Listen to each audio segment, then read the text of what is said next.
اے گردش ایام بے سود نہ الجھ ہم سے، ہم نے ہر حال میں جینے کی قسم کھائی ہے۔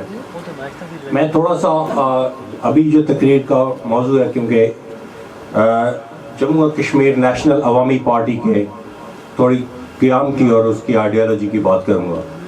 جموں و کشمیر نیشنل عوامی party basically national student federation کا ایک تسلسل ہے کہ اس میں تمام لوگ، زیادہ تر میجورٹی جو ہے وہ ایکس NSF کے لوگ ہیں، نیشنل اسٹوڈنٹ فیڈریشن، جن کی آلریڈی جدوجہد جو ہے وہ 10 سے 15 سے 20 سال پہ محیط ہے۔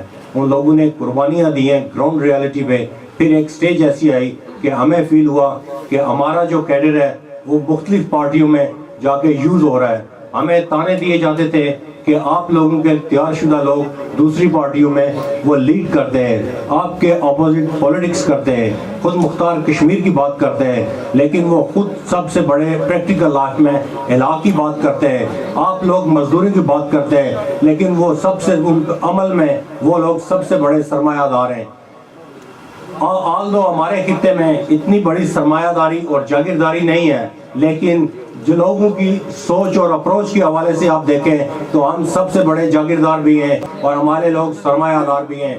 جہاں پہ پرافٹ کے اصول کی خاطر ہم سے جو ہو سکے ہمارے لوگوں نے کیا ہے۔ آلدو ہم ورکنگ کلاس سے بلانگ کرتے ہیں، ہمارا انٹرسٹ ہمیشہ ورکنگ کلاس سے ہونا چاہیے، لیکن میں یہاں پہ اپنی سٹرگل کا، نیشنل عوامی پارٹی کی سٹرگل کا دو چیزوں میں بیان کرتا ہوں کہ دنیا میں دو ہی طبقے ہیں، ایک وہ طبقہ جس کو ایکسپلوئٹ کیا جاتا ہے اور ایک وہ طبقہ جو ایکسپلوئٹ کر رہا ہے۔ ایک وہ طبقہ ہے جو اپریشن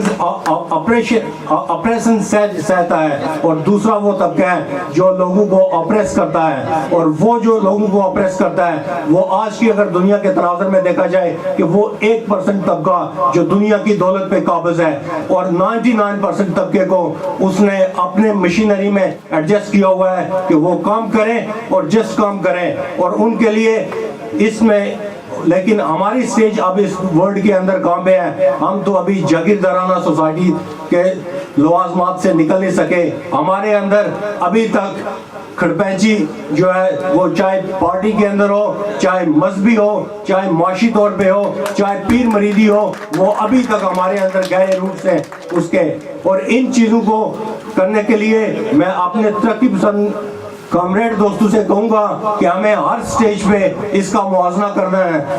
یہاں پہ میں ایک چیز اور کہتا ہوں کہ ہم وہ لوگ ہیں جو اس دنیا میں فریڈم، ایکویلٹی اور جسٹس کے لیے فائٹ کر رہے ہیں۔ ہمارے اپوزٹ وہ لوگ ہیں جو اس چیز کو سٹاپ کرنا چاہتے ہیں۔ ان کا کام ہے اسی ایکسپلائٹیشن کے سسٹم کو کنٹینیولی رہنا چاہیے، کیونکہ وہ اس نظام کے بینیفیشری ہیں۔ اسی طرح ہمارے بھی کچھ دوست جو ان پارٹیوں سے آج ان پارٹیوں میں بیٹھے ہوئے ہیں، آف دی ریکارڈ تو وہ ہمارے ساتھ بات کرتے ہیں کہ ہم آپ جینوئن لوگ ہو، آپ کی سٹرگل پہ بلیو کرتے ہیں، لیکن پریکٹیکل میں وہ بھی اس نظام کے بینیفیشری ہیں۔ عظیم دوستو، یہ راستہ بہت مشکل ہے۔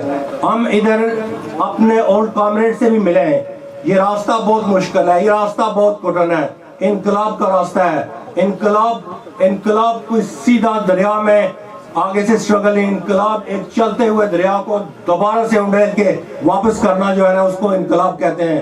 اس میں آپ کی جانیں بھی جائیں گی، اس میں چھوٹی سی سٹرگل پہ آپ پہ سپیکر بھی بند ہوں گے، جس طرح میرپور کے واقعہ ہوا۔ اس میں کوٹلی کے اندر آپ کو زبردستی روکنے کی بھی ٹرائیاں ہوں گی، اس میں آپ کے ہاتھوں میں اسلحہ بھی تھمایا جائے گا، آپ مسٹیکس کریں گے، آپ کی سٹرگل ڈائیورٹ ہوگی، اس میں آپ کو فریڈم فائٹر سے ٹیررسٹ بھی کہا جائے گا۔ اس میں مشکل معاملہ ہے، اس میں آپ کے ایون کے دوست جو بیرون ملک ہیں ان کو بھی مشکلات کا سامنا ہوگا، لیکن یہ ایسی سٹرگل ہے کہ یہ آپ اس رخرو ہوں گے، کیونکہ یہ سچ میں محیط ہے۔ اس طرح میں اس کی اگزامپل یہ دیتا ہوں کہ آج اگر آپ گریس کے اندر دیکھیں، کیونکہ جب تک ہم بیرونی دنیا سے کنیکٹ نہیں ہوں گے ہمارے تجزیے حقیقت میں مبنی نہیں ہو سکتے۔ آج گریس کے اندر دیکھیں، اس پارٹی کو بنے ون کی ہوئے الیکشن 1 مہینہ ہوا ہے، ان پہ یورپین یونین کی بیل آؤٹ کی پابندیاں تھی جو اس مہینے میں ایکسپائر ہو رہی ہیں۔ انہوں نے